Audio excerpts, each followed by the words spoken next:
Yeah, we also have Publius back on. Hopefully his Oh, mic is doing perfect. okay. Oh, And shit. Testing. How are we doing, gang? Sounding good. Sounding good. I'll just yeah, answer now this you're with sounding good. Publius, Sound Now you're great. sounding good. Sound great. and then I'll pass Well, the the torch. beauty is But now that we're doxxed, I can log in from my cell phone, so no emulator necessary. I just Great. had to log in. Well, I'm Beautiful. very sorry about that. Publius, maybe what we need from you is talk about the variability of Bean prior to its growth and exploit.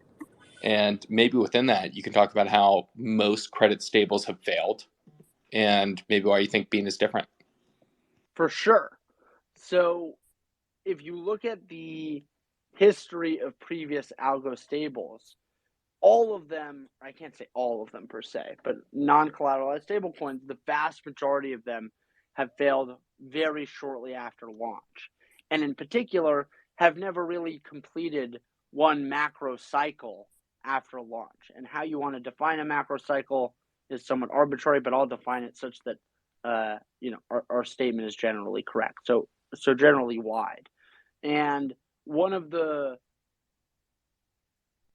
I guess you could make the argument that even though Beanstalk had a fair launch and only launched with 100 bean supply, that didn't prevent there being crazy volatility in the early days. And in fact, the price went up to $4 and as low as 24 cents 6 weeks or so after launch. But the alternative was that if you look at like a model like ESD that had a deterministic minting schedule at the beginning, the price started very high and then got lower and lower and lower and lower and lower and lower and lower and lower and lower and lower and lower. And so in the case of Beanstalk, while it did go higher and lower and lower and lower, then it went higher and higher and higher and lower. There was oscillation ultimately. And that oscillation was new. And there was a proof of concept that Beanstalk demonstrated from decreasing the volatility in its oscillations above and below peg. And in its 9-month history, that was one of the major proof of concepts for Beanstalk. Now, as a credit-based stablecoin or a lending-based, debt-based stablecoin, the health of the protocol, the pod rate, the debt level of the protocol is one of the main indicators of the health of the system. And so in practice, it wasn't just the decrease in volatility, as you were highlighting, it was also the fact that the debt level of the system ultimately started to decrease. And from a macro perspective, if we define a macro cycle as, in the case of Beanstalk, a deleveraging, in the 2 or 3 weeks prior to the attack, the first ever major deleveraging in Beanstalk and any ever non-collateralized credit-based system on chain in a decentralized fashion, that happened for the first time. And that was an incredible proof of concept for Beanstalk. And I think to a large extent, that's why we're all still here, right?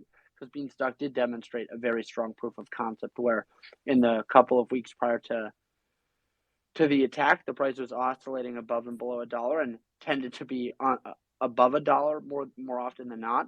And the pod rate was starting to decrease dramatically. So that's the state of Beanstalk from an economics perspective prior to the attack. And we're happy to get into all the differences between some of the other credit-based or algo stable coins out there, but that's the high level. Yeah, understood. And see how that sort of is a difference compared to what we've seen in the past, particularly from just credit-based stables. I think maybe what you're going up against then is the Terra Luna ecosystem. And I think we've seen probably greater stability from them. How would you compare yourselves? Well, I wouldn't say yourselves. Not a fan of the personification of decentralized technology, but that is just semantics.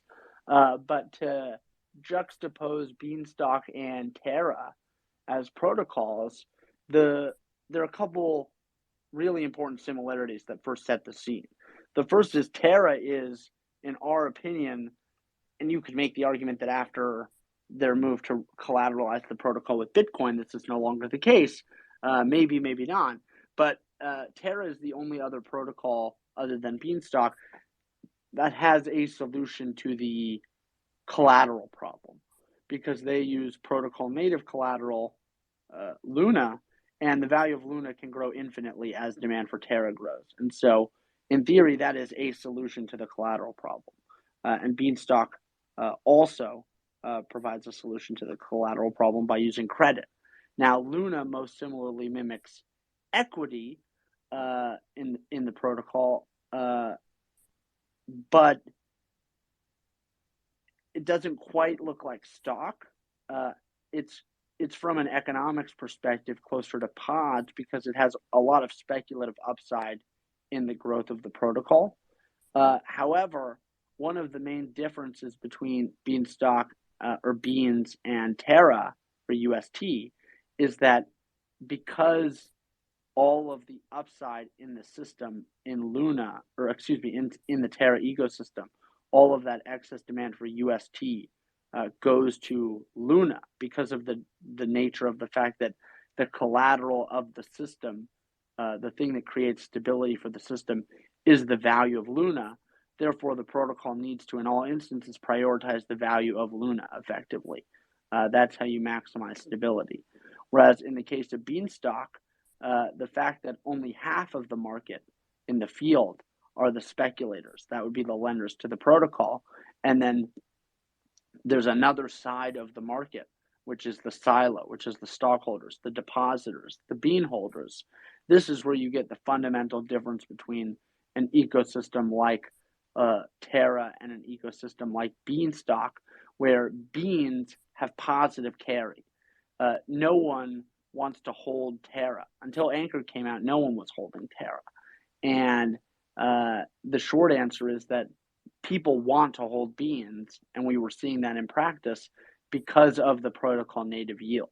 Because just by holding your beans in the silo, you can participate in the seigniorage of Beanstalk, unlike in the case of the Luna ecosystem or the Terra ecosystem, where from holding UST, you cannot participate in the seigniorage of the ecosystem.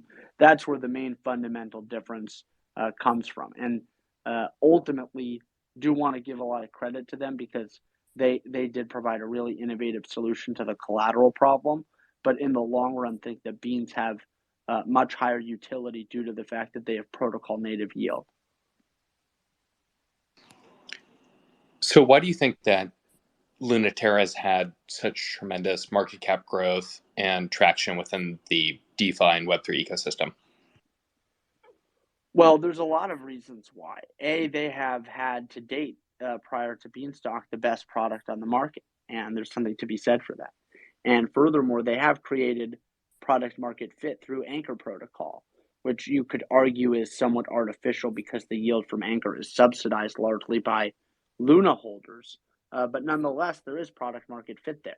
So a lot of kudos to them. But in the long run, think that if you juxtapose the position of their ecosystem, where based on their actions of trying to recollateralize the ecosystem with Bitcoin and lower the fixed yield of Anchor protocol, they clearly don't view their model as sustainable given the current structure and the nature of the demand for the protocol.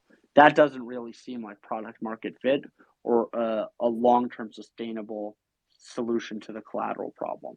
Beanstalk is designed by first principles to be able to grow and survive and sustain in all situations.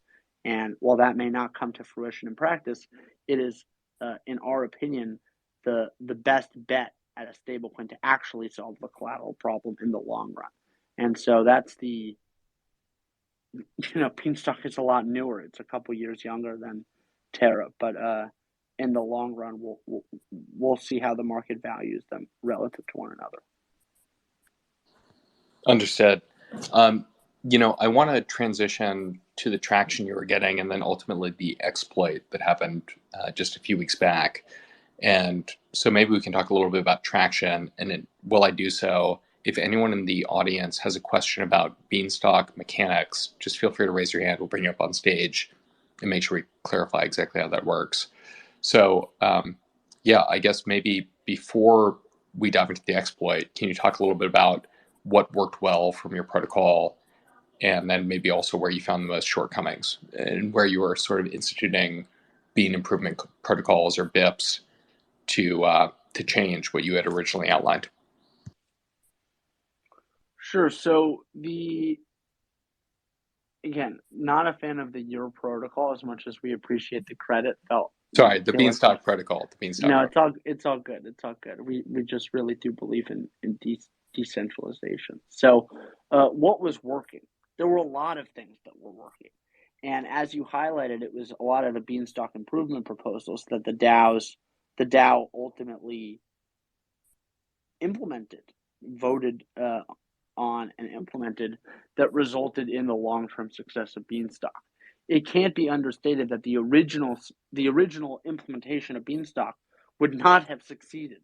It was far too imperfect to have succeeded, and so it was because of the various. And prior to the attack, I think there were 17 bips proposed or 18 bips proposed. I think it started at 0. So yeah, 18 bips proposed. That the vast majority of which were approved and implemented, and those were all very conducive to the long-term success of Beanstalk. And most notably were things like BIP 7 that introduced convert, BIP 9 that improved the efficiency of the soil model tremendously, BIP 12 that introduced the silo whitelist. There were a bunch of really notable steps along the way that created a variety of different additional features to the protocol that resulted in its success prior to the attack. And the success could be demonstrated in its liquidity, in the price of a bean, in the amount of beans that were being minted, in the liquidity to bean supply ratio, in the pod rate.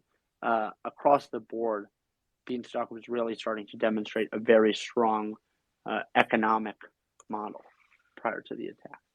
And it was the vast majority of it was from the various BIPs, that the DAO ultimately made.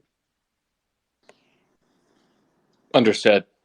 So it sounds like the Beanstalk DAO proposed and made the improvements that made made the growth possible. So maybe we can talk about it in 2 stages. How are you thinking about the long-term potential of the protocol? What do you see as the potential upside in Beanstalk? Maybe 3 weeks ago when those BIPs were implemented and it was growing, millions of dollars a day. And then what happened?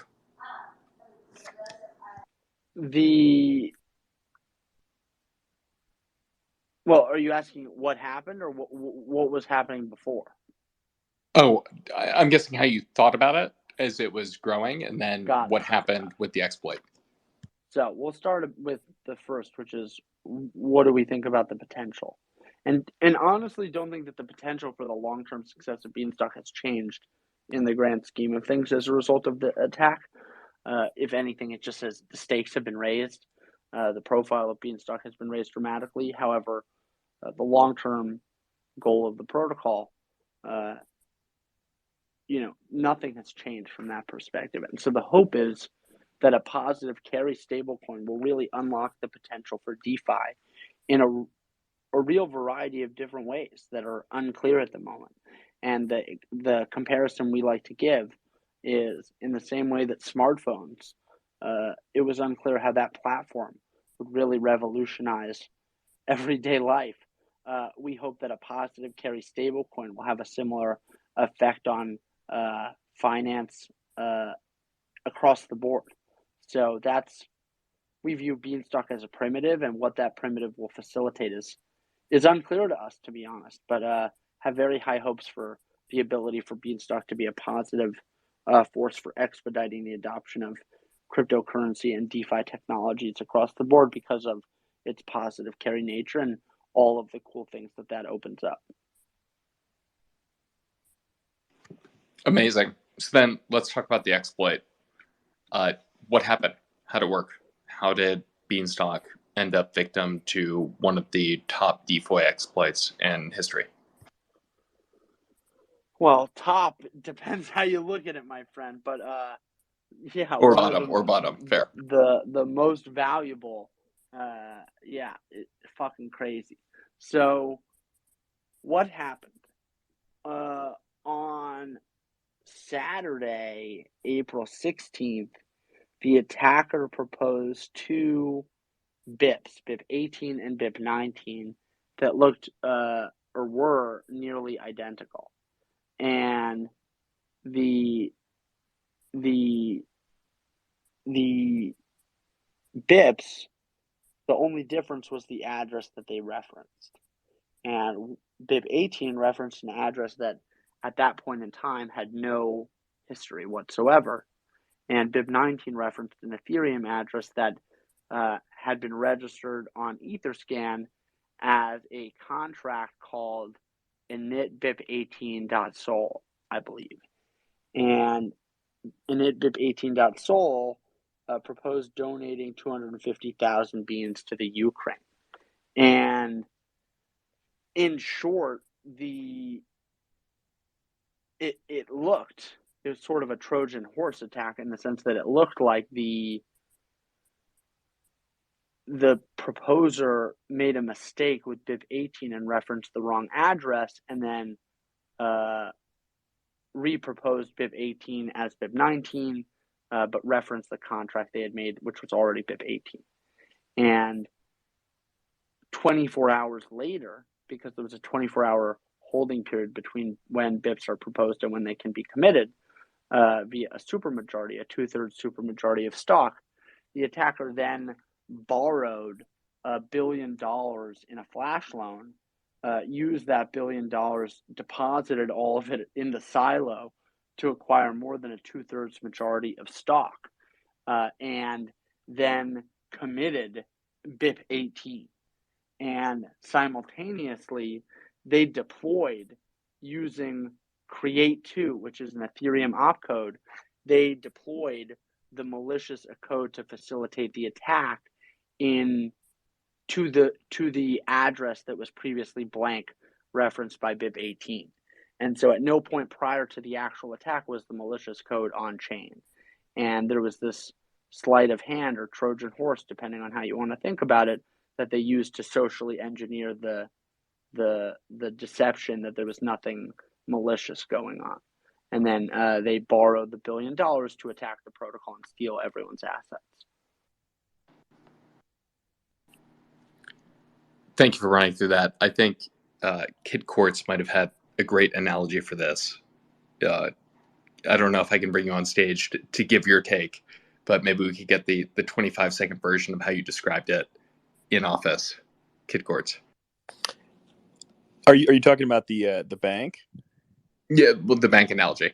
Yeah. I mean, I always thought of it like, imagine somehow you were able to get, a $1 trillion loan or something and could buy all the shares of Bank of America in, one emergency shareholder meeting and have a vote to give all the depositors money to yourself. And then we're able to sell those shares back somehow and pay back whoever lent you the $1 trillion. It's obviously imperfect, but I think it captures at least the sentiment of what was going on. Surely. And also highlights probably some of the challenges with on-chain governance. And, I think there were some pretty intense, Twitter's, Discord messages that came out that morning. So your protocol is growing. You have, essentially $150 million between what you have in USDC and stablecoin liquidity and then Bean native liquidity. You wake up and that's wiped out. Publius, what's going through your head? I mean, panic might be the description, the best description. It requires very little verification, if that makes sense, to verify that the protocol was attacked and that it had no money left. And at that point, if you know how blockchains work, there's nothing to do, right? The damage is done. And so it's just one of those horrible, horrible feelings of being totally helpless, basically. And yeah, it was a horrible, horrible feeling. Understood. It makes sense even more given your belief in the protocol. So you have $78 million wiped out. the community's in panic. What do you do next? Why not? Well, not You know, just in panic, accusing us of taking their money. These are these are the people that our energy has been derived from for months and months and months. Like to have them accusing us of taking their money and thinking that and believing that. I mean, what a horrible layer to that as well. Go ahead. Is that why you ultimately, made that decision to dox yourselves? I mean, I thought that as a bystander was an incredibly bold move.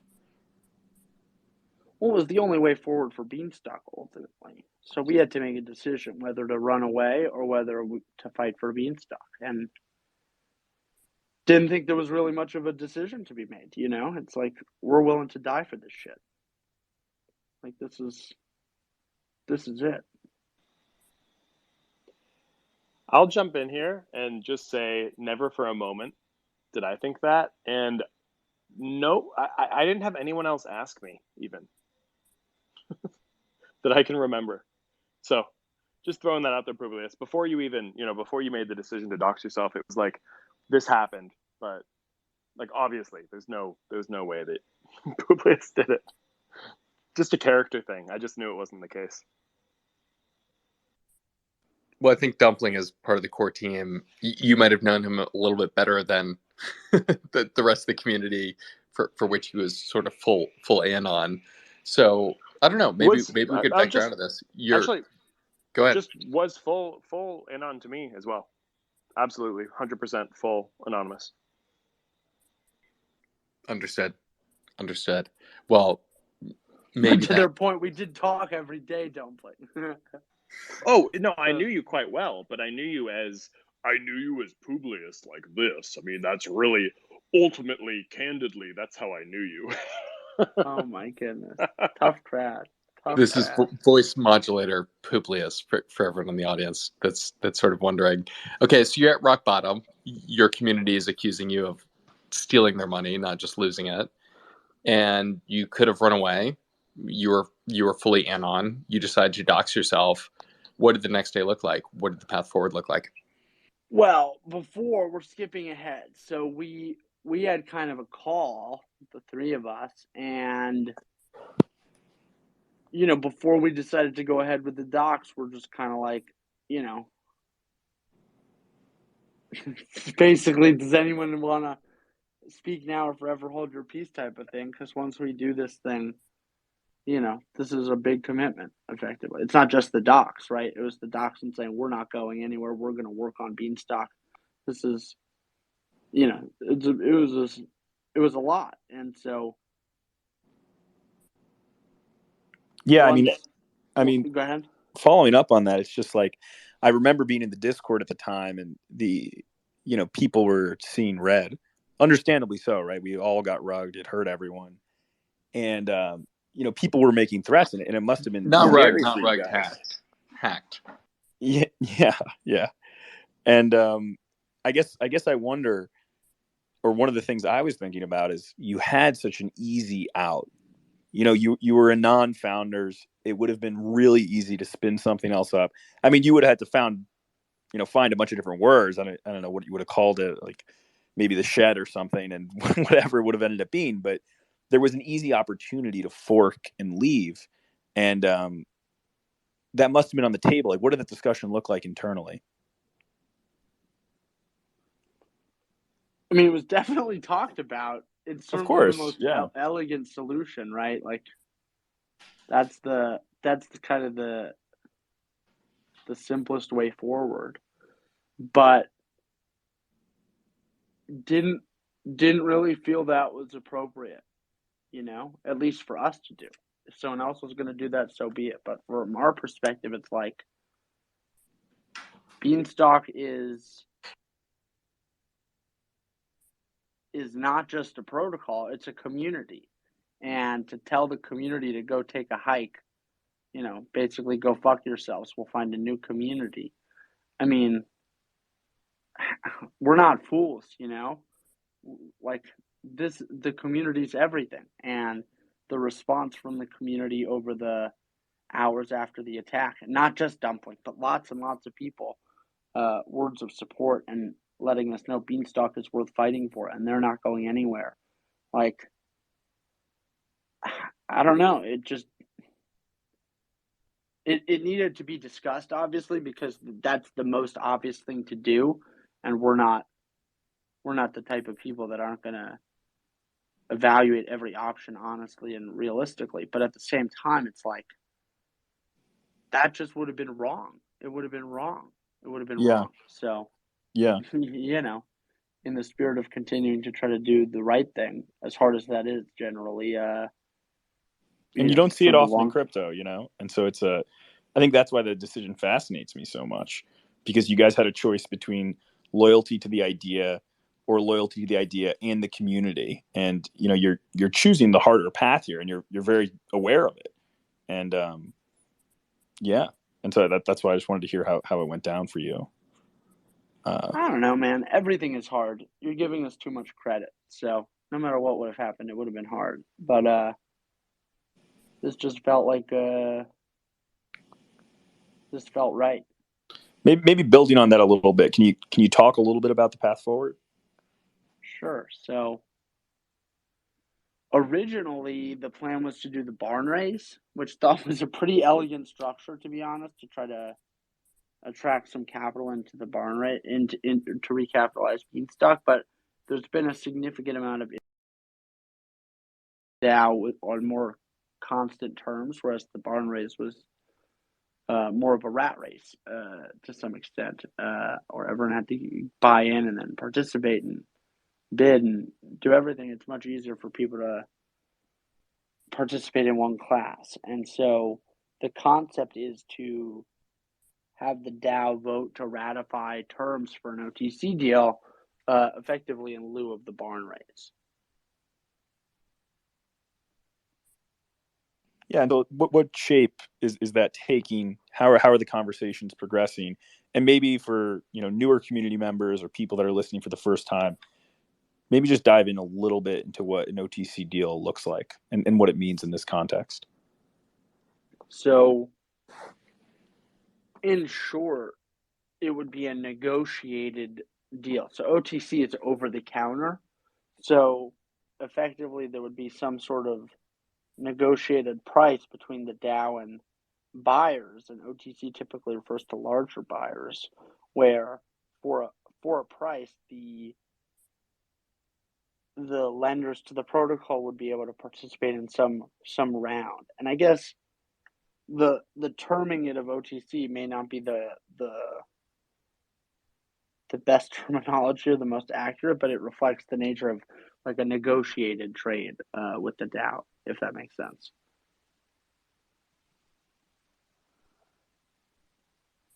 Yeah, understood, Publius. And I guess, I'm seeing that we're coming up. We have about 10 minutes up to the hour. So how would you sort of suggest that non-institutional investors, DAO community members, think about participating in Beans Reboot? And then after that, maybe we can open up to the audience if they have any questions. Yeah, so this is one of the open questions, and there's been a lot of expressed interest from the community in the ability to participate in the structure of the OTC terms, or whatever you want to call them. And there's been a couple options floated. It's unclear which option will be the one going forward. One is for there to be like a juice box for the DAO to all pool together funds and contribute. Another is for this just to be sort of an open thing that anyone can participate in at the same terms. So that's all. That will hopefully come into shape over the next couple of days, assuming that the DAO does ratify the terms.